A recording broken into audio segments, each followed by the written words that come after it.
সরিষার তেল দিয়ে খিচুড়ি রান্না। সরিষার তেল দিয়ে খিচুড়ি খেতে সত্যি অনেক বেশি মজা হয়। আপনারা কে খান জানি না, তবে যারা খায় তারা বলতে পারবে যে সরিষার তেল দিয়ে খিচুড়িটা কিন্তু বেশ মজা।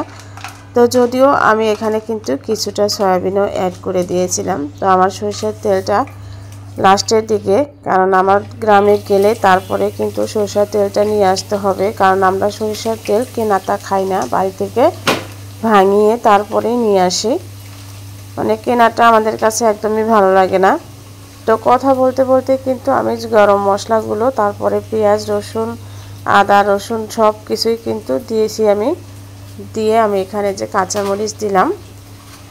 তো কাঁচামরিচ দেওয়ার পরে আমি প্রথমে যে পেঁয়াজগুলো মশলাগুলো সবগুলো আমি একটুখানি ভালো করে ভেজে নিচ্ছি।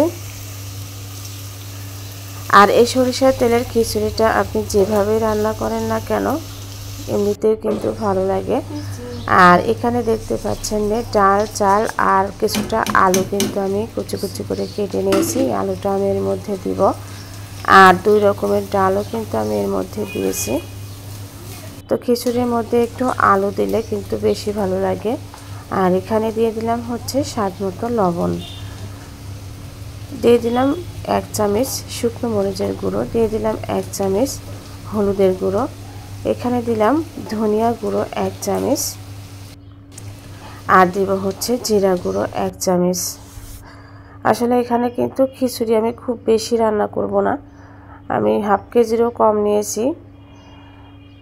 সকালবেলা দেখা যায় যে খুব বেশি খাওয়া হয় না, অল্প একটু হলেই কিন্তু হয়ে যায়। যদিও আপনাদের ভাইয়া খিচুড়ি অনেক বেশি পছন্দ করে, দেখা যায় যে ভাত যতটুকু খায় খিচুড়ি তার সাথে অনেক বেশি খায়, মানে খিচুড়ি অনেক বেশি পছন্দ করে। আমার একসময় খিচুড়িটা খুব একটা ভালো লাগতো না, মানে আমাদের খিচুড়ির নেশাটা খুব কম ছিল, কিন্তু বিয়ের পরে দেখা যায় যে আপনাদের ভাইয়া খিচুড়ি খেতে পছন্দ করে, মাঝে মাঝে রান্না করতে হয়, যার কারণে এখন খিচুড়িটা আমারও কিন্তু বেশ ভালোই লাগে। তো যাই হোক, আমি ভালো করে কষিয়ে ভেজে তারপরে কিন্তু এর মধ্যে গরম পানি দিয়ে দিলাম। আর গরম পানিটা দিলে সিদ্ধ হয় তাড়াতাড়ি, আর খেতেও কিন্তু ভালো লাগে। মাংসের মধ্যে আর খিচুড়ির মধ্যে গরম পানিটা দেওয়ারই ট্রাই করবেন।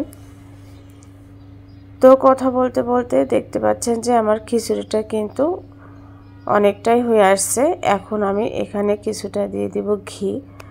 তো ঘিটা দিয়ে লবণ টবণ দেখে আমি কিন্তু আবারও ঢাকনা দিয়ে ঢেকে রেখে দিব 10 থেকে 15 মিনিটের মতো। তো একটুখানি আমি নেড়ে চেড়ে মিশিয়ে দিচ্ছি। তো এখন ঢাকনা দিয়ে ঢেকে রেখে দিব চুলাটা মিডিয়ামে রেখে। তো খিচুড়িটা কিন্তু আমার রান্না হয়ে গেছে, খুব বেশি ঝরঝরে করে নিয়ে একটু ভেজা ভেজাই রেখেছি। এরকম খিচুড়ি খেতেই বেশি ভালো লাগে। তো কেমন লাগলো রেসিপিটা? ভালো লাগলে লাইক কমেন্টস করবেন, আমার চ্যানেলটা সাবস্ক্রাইব করবেন। ধন্যবাদ, আবার দেখা হবে।